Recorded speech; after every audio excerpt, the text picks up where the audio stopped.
جب اللہ پاک نے اس قرآن مقدس کی حفاظت کی ذمہ داری قبول کی تو اللہ اس کے ظاہر کی بھی حفاظت کرے گا، اللہ اس کے باطن کی بھی حفاظت کرے گا، اللہ اس کے الفاظ کی بھی حفاظت کرے گا، اللہ اس کے معنی کی بھی حفاظت کرے گا، اللہ اس کی کیفیت ادا اور طرق قراءت کی بھی حفاظت کرے گا۔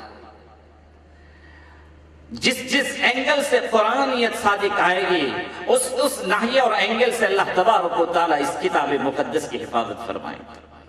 اس لیے کہ قرآن صرف الفاظ کا نام نہیں، معنی کا نام ہے۔ قرآن صرف ظاہر نہیں، قرآن کا بطن بھی ہے۔ اور میرے بھائیوں، کلام کے پڑھنے کا ایک طرز اور انداز ہوتا ہے، اللہ اس طرز اور انداز کی بھی حفاظت کرے گا۔